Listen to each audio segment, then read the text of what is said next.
Welcome back to the Morning Express, and we're taking a look at your health this morning and the state of healthcare in the country. Doctors have been on strike for 23 days now.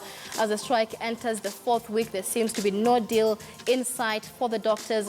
What is the way forward? How much longer are Kenyans going to wait to access health services? And with me in studio, I have three guests. Two from my far left, I have Dr. Elizabeth Ogaja, who is the County Executive Committee for Health in Kisumu County. Many thanks for joining us, Doctor. We also have Dr. Christine Awori, President of the Surgical Society of Kenya. Many thanks for joining us. And of course, KTN's Dr. Masi Korir joins us in studio. And I'd like us to begin with you, Dr. Ogaja. There's been talk of, the government being in talks with Cuba and India and the Philippines to bring foreign doctors to the country to replace Kenyan doctors that are on strike. And there's also been talks, 45 county governments have already advertised more than 400 positions to replace the striking doctors. What is the situation? Thank you very much. The situation is not good at the moment because we haven't got the critical workers that we need, and that's the doctors who are members of the KMPDU. And I'd just like to say something that even if the strike wasn't there, we would still need to have advertised for a lot more doctors than we have at the moment, because we have, over the time, we've been grossly underfunded, especially when it comes to human resources for health. So we do need the doctors and we do need the numbers. If I talk of my own hospital, Jaramogi, we don't even have an oncologist, for example. We don't have a psychiatrist and a number of other, highly qualified workers. But I think that as a country, we really need to sit down and have a proper dialogue. We have many, many Kenyans who have been trained as doctors. Some are still with us in the country. Others have gone abroad, to further their careers. But I think this is something that, as a country and as a government, two levels of government, we really need to sit down and dialogue. We cannot go on parallel tracks and hardline positions and nothing moves. 24 days later, and nothing seems to have budged. And yet we in the counties, we are the ones holding the baby. We are the ones to whom the phone calls come and say, can you do something? I'm sick, I've got a cancer patient. I am a cancer patient. My baby is sick, etc., etc. So I think that we really need to stop, this sort of dancing around the topic and deal with the issues. But you say that even if you weren't on strike, you would have needed the numbers of the new positions being advertised. But now that it's being done now, when the doctors are on strike, is this in goodwill? Really it is, because, look at the Constitution. It says everyone is entitled to the highest attainable standard of health. And we have patients. But aren't these new doctors going to be under the same situation that you doctors are complaining about? They may have, it's up to them to see if they'll accept the conditions under which the advertisements have been made. But what I'm saying is that we really need to address this issue of health workers. For me, it's like, it's the same song but a different choir. Right. I have been a health worker before I joined the county. And we were talking about more or less the same things about the remuneration of the health workers vis-a-vis, what else is happening in other countries and so on. We have discussed these issues. But once and for all, as a country, we need to sit down. First of all, how much do we value the work that our health workers give? And if we value that work, then are we willing to give them the compensation that goes with it? Because if you look at the health worker, let me talk about the doctors, because that's the topic of today. We are one of the few people who have to work 24/7. You don't get to say that at 5 o'clock, I stop work. If you're in the middle of an operation, you have to continue. You're the only kind of person who will be called out in the middle of the night to be able to provide a service. No other civil servant, maybe except the police, end up being called in that way. So I think as a country, once and for all, we need to sit down and look at this issue. Because if it goes on for 1 year, like the doctors say they want to be on strike for 1 year, 2 years, how many mothers are we going to lose? How many children are we going to lose? How many other Kenyans are we going to lose? Because we cannot sit down and discuss. So what I'm saying is that in a situation where there's a dispute, sometimes there's a little bit of give and take. Yes, we want to get that, what is it, the 300%, and that's our desire. And it's your right as a human being to desire that. However, you must also look at the situation, the reality of the situation. But I think that the other thing that concerns me as a citizen of this country is something that you were discussing earlier, and this issue of corruption. When you say that we don't have money to pay, and yet we are seeing all these huge scandals, then you cannot also blame people for having a rather hardline stance around an issue. So I think as a country, we now need to sit down, both levels of government, all the people concerned, plus the union representatives, and see, for Kenya, what can we work out? Right, right, okay. Let's speak to Dr. Kirsten Awori, the president of the Surgical Society of Kenya. How far have these talks gone? Because doctors say it's not just about the 300% pay rise, it's also about the facilities, the working conditions and whatnot. How far are the talks so far? You know, what have you gained so far as doctors? Thank you. I don't think whether I would say what have we gained, because what has been coming out of the media houses and generally the public is about the salary issue. But the union has insisted that this is about CBA. Many people, when they hear CBA, they equate it to salary, which is wrong. Sometimes you're told, what about a suffering Kenyan and what have you? You work in a hospital, you're like, your hands are tied and you're told, carry that person. So when somebody tells you, you know, patients have been neglected, we see this every day. You want to help. We have relatives, we have friends in all these hospitals. You can't go to a rural home to treat your people there when you're needed elsewhere, for example. You just need things to work all around. So the CBA being discussed is about the whole spectrum of how you manage healthcare in this country. And I think that will be the best way forward. Looking at it at a salary level is just being myopic. And that's basically what has been fronted all the time. You read the papers, you see figures being floated around. That's not the case. So what are some of these things other than salary? Number one, facilities. I'll give an example. The government has made an effort to source for facilities, supply hospitals with various facilities. But some of these facilities are high-tech facilities. They are not going to solve patients' problems unless you put in measures that will make humans who are doctors and other health workers use those facilities to help the patients. So having those facilities in all the county hospitals without the requisite organization to train, promote people will not improve healthcare. So that's just an example of how putting, for example, dialysis machines in a hospital and brag about dialysis, yet you don't have kidney specialists, you don't have people to look, to fund resources that run dialysis, is not going to dialyze patients. So the other thing has been, we've had a problem with the county dispensation. Before that, it was very clear. If I work, for example, in a hardship area, I could work for a certain period of time and I would be given an opportunity to progress. Every young doctor aspires to be a specialist. Why? Because one, you at least can have a breather after some times of service. It's just like in the military, for example. You cannot be a general and be running around. So every young doctor aspires to be that. Now what has happened is that in terms of training, this has been very haphazard. Some counties have not guaranteed their doctors on training, all right? So you find somebody works and they're not sure, where will I be 10 years from now? That is one. Two, promotions. We have some counties where, you know, you are basically graded. If I'm from this region, maybe I can progress. If I'm from another region, I can progress. So do you expect, if I'm a specialist or a doctor from a certain region, to serve a Kenyan who is paying tax, all right, the national kitty, cleanly? If at all I feel like maybe I'm not in the right place, that does not work for this country. So human resource and in terms of doctors is something that should be handled a little more sensitively, in the sense that there should be very clear structures. How do you get transferred? How do you move up? All right, training positions. Those things are discussed in the CBA, but it's all been about salary.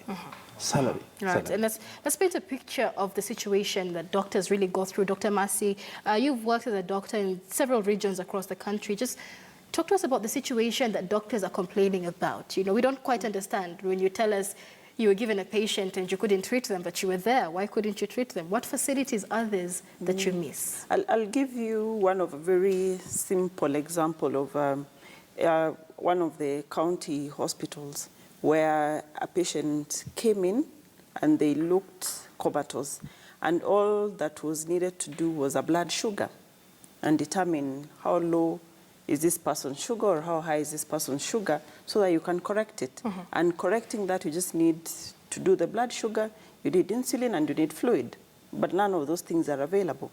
So how do you justify losing a patient because you didn't have a glucometer, because you didn't have insulin, for example? Secondly, there's a story that has been doing rounds of one of the doctors in one of the county hospitals just recently, where she was on call. She was the only doctor.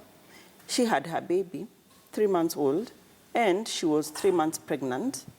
And because she didn't have a nanny or anyone to take care of her baby, and there was an emergency CS, she had to strap her baby on her back so that she can go do a CS. So how do you value this person who will neglect all the, and she could have said, I don't have a nanny, or my pregnancy is giving me issues, I will not come, get somebody else. Yet there's no one else. But she forgoes all that and goes to the hospital and treats the patient. And these are just a few of the things that doctors go through. People have had to lose patients because of, I don't know, you could not diagnose something simple. Maybe your X-ray machine is not working that day, or you don't have a radiologist to read for you your films. So I remember in Machakos County, nurses complaining that they could not deliver babies because they didn't have gloves. Something as simple as gloves. And it's not that's not just one county, several other counties. And so these are some of the things that the doctors are raising, that, you know, it's not just about doctors being in the facility. There are things that you need to deliver services. Because one, you cannot put your life at risk because you're trying to save somebody else's life. Because if you're at risk and yet you cover, because one doctor in Kenya covers about, about 6,000 patients. So if one doctor is amiss, it means there are 6,000 Kenyans who are not covered. Right. And then now the situation is worse, because if doctors are not in the facilities, then it means Kenyans are exposed to all manner of things at the moment. Right, right. And of course, you know, the main point of this interview is talk about the state of healthcare. Dr. Ogajo, how would you rate the state of healthcare in the country on a scale of 1 to 10 without the strike, even if the strike was not ongoing? You know, it's also, I think we need to look at the situation in the different countries, because counties are not identical. If you take a county like Nairobi, you probably find the state of health is a lot better because it's better access to certain facilities. But whereas you go to a place like Mandera, which is right at the other end of the country, which is barely got any access to services. But what they have been able to do in the 3 years is at least to try and improve the state of service delivery in the county. And when you're hearing that for the first time in a county that there is a cesarean being done, you can imagine how bad the situation was before this investment was done.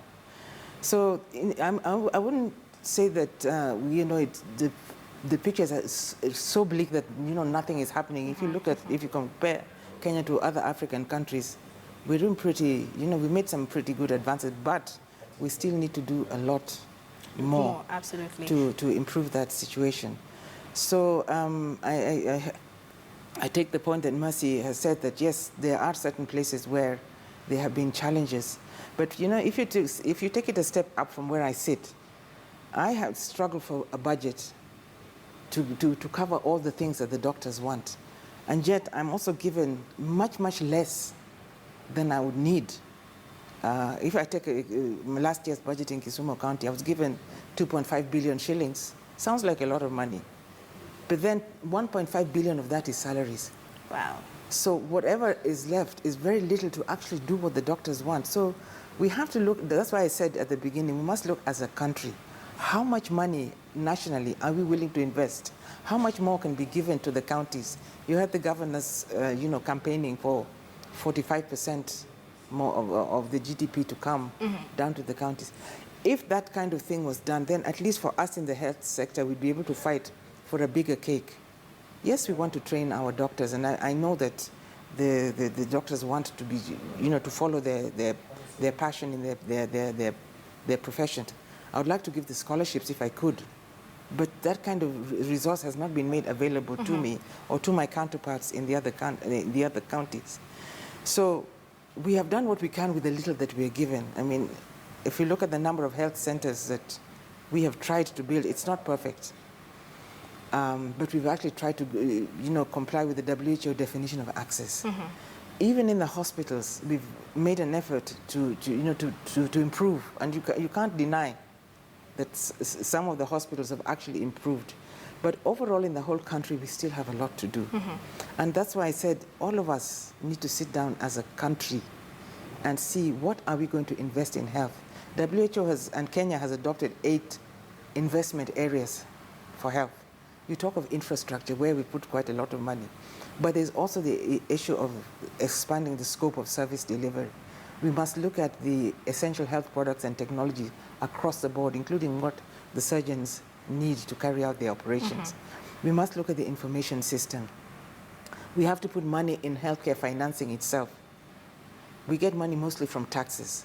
But how much have we exploited the insurance side to bring more money into the health sector? Then there's this whole investment of human resources for health. This is the biggest chunk of money spent by any Ministry of Health at the county level. And this is where we must now agree that perhaps there are certain things we could scale down as a country, but invest more in the health sector. At least we can fix it. Other countries have done it. I visited Turkey, where they told us exactly what they did.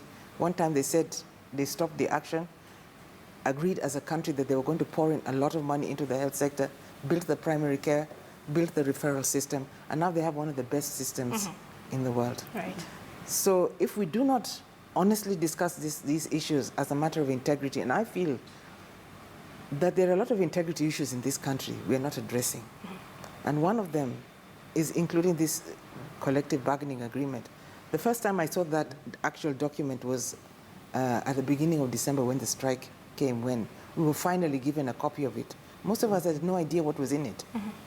And I think this is something that we are 2 levels of employment. There's a national government and there's a county government. And we must be brought into the discussion so that we can also say that we would like to do ABCD for our doctors. We may wish to give higher salaries. Like, for example, my colleague in Mandera, they said because of the nature of where they are, it's very hard to attract people to come to work in Mandera.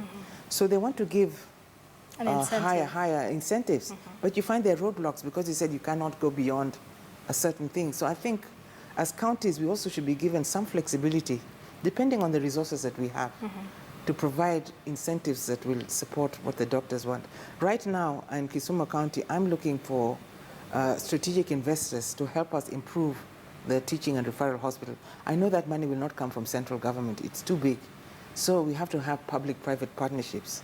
And that's the kind of thing that we as counties are also trying to do, to improve the working environment. We've also looked, like when I joined the service many, many years ago, I was given a government house when I was posted to the rural areas. I was supported with a transfer allowance. The government gave me a lorry to move my stuff from Nairobi to wherever I was posted. That time I was posted to Siaya. That was there, but over time these kind of support structures have disappeared. And therefore we must look at what it is that needs to be done. We are more than willing to discuss with the doctors and the doctors' union. And if they have the structure where we have like county branches, that we can actually talk to them and now come to an agreement of what it is that we would like to do. First of all, to recognize them, but secondly, to give them the incentives that we think we can manage. But we have to start talking. You see, the thing is, if you don't talk to each other, next time you land in a hospital, right now you're in Nairobi, but supposing you're out on mission somewhere in the middle of nowhere, the nearest hospital is Makueni District Hospital, for example, and there's no doctor there to take care of you. We must make sure that all our facilities meet the standard that was given in the Constitution. The Kenyans themselves told us that this is what we want. They're the ones who designed the Constitution. We had adopted it.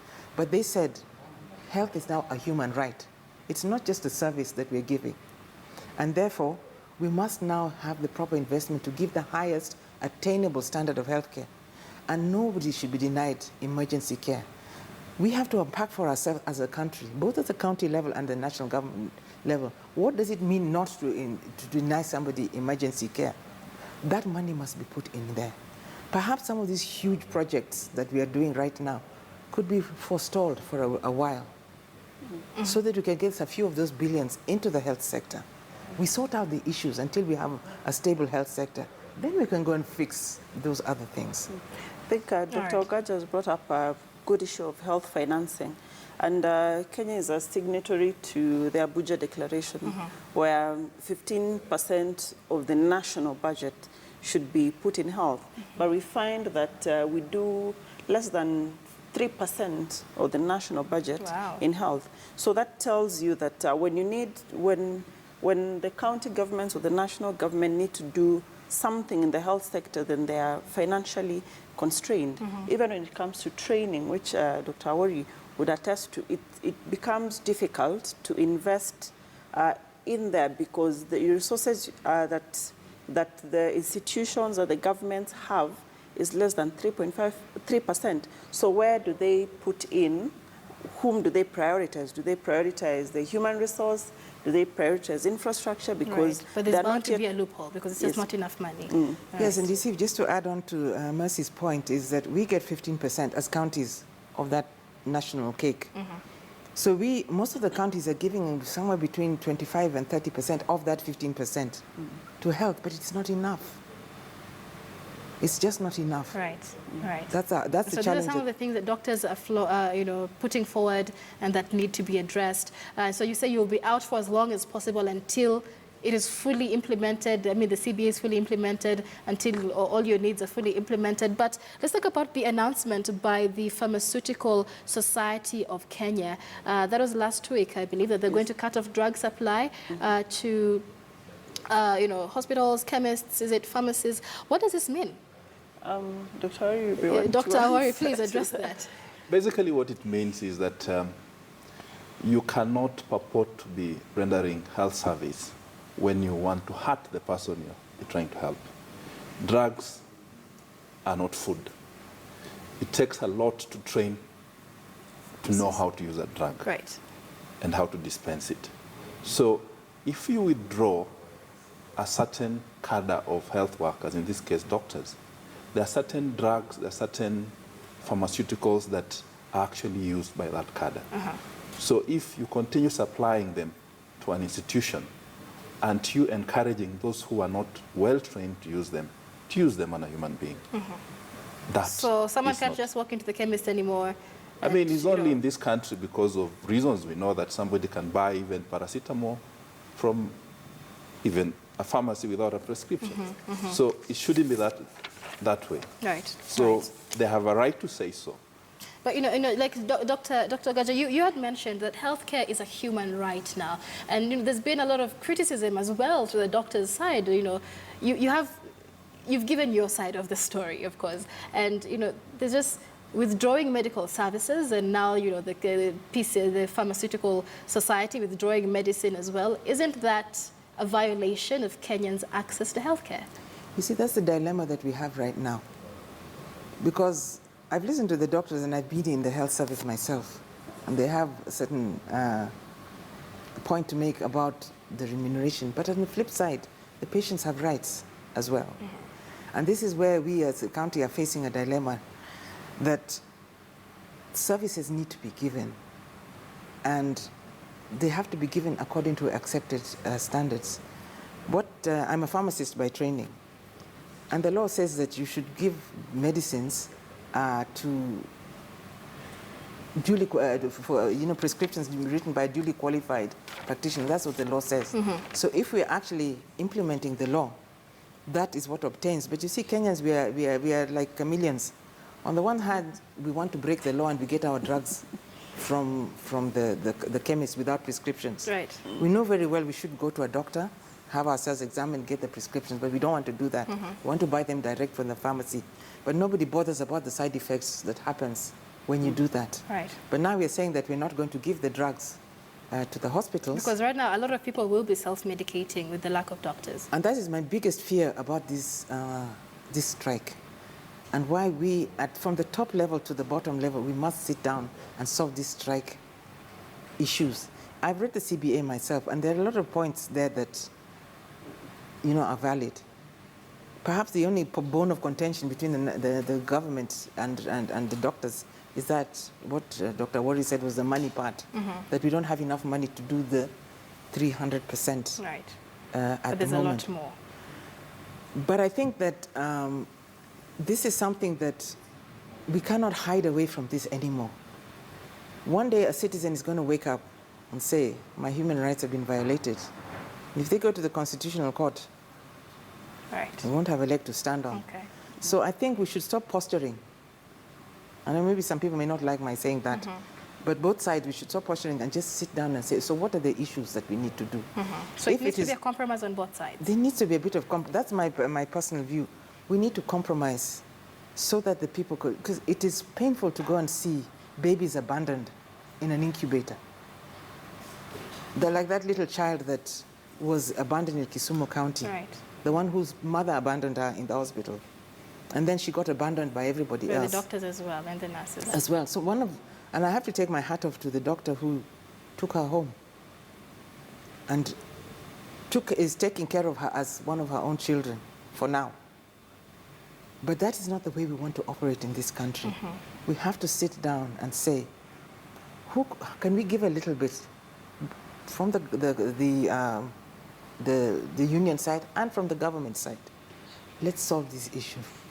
Now, some things are immediate, we can do. Others are medium term, others are long term, like the infrastructure thing. Right. Even if I want to build a Dubai City type of hospital in Kisumu, it's going to take me some years to do it. It won't happen overnight. So it's a process. It's a All process. right. So All I right. think if we can allow the process to continue and allow, at least, let's get back to, my plea would be, can we get back to work, but we also commit to continue the discussion? Because what I've seen in the past is, we say, yes, we get back to work, and we are going to address the issues. Then everybody relaxes. And nothing I think is done. this is the integrity issue that is actually creating this upset. Right. And you as a person knows that even if those of you who have children, if you promise your child something and then you don't honor it, how upset does your child get? This is no different. Okay. Valid points, Dr. Goja. Thank you so much. Let's hear your final closing comments, Dr. Awari, on the situation. All right. She's raised the issue of money. I think one of the things doctors have been fighting for over time, national budget to health. That's key. I mean, you heard Dr. Mercy talking about Abuja declaration. There's a reason why that declaration was arrived at. There's no way you're going to do some of these things unless you allocate enough money to the health sector. The second thing is there's a time when the Constitution was being made when these things about rights, human rights and health were being discussed. Suggestion of a health service commission, because it becomes very tricky to lump a health worker, a doctor, with a public servant who works 8 to 5. All right? You've seen teachers have their own commission, Right. judges have their own commission, etc. It'd probably be a way of trying to tag this thing of, I pay so-and-so this much is in a civil service like you, yet you expect me to go beyond. I have a family, I make sacrifices, I expect my children to be forthwith citizens, and that has to be through nurturing. Right. So those are challenges you also face as a doctor. Point number 3, this thing about patient suffering. I'll tell you frankly speaking, in this country, as long as a hospital is seen to be running, nobody cares. Even if patients die in that hospital, it's only the relatives who know that my patient has died because this was missing, this was missing. So patients dying, this has been happening. So the doctors are just saying, let us not be the ones who are witnessing patients' death. Let us also see how we can save our patients. Let us get help from the rest of the citizenry to improve healthcare so that we stop seeing this suffering All of the right. patients. Many thanks, Dr. Awari. Final comments, Dr. Korir. I think as a country, it's time we realize that the doctors are a scarce resource. And the public sector has about 4,500 doctors. Right. It shouldn't be difficult for the country to actually take care of this scarce resource. And also remember that other countries actually look for Kenyan doctors because they are well trained. So as a country, I think we need to value this human resource and actually listen to their needs and their demands because it goes across the sector.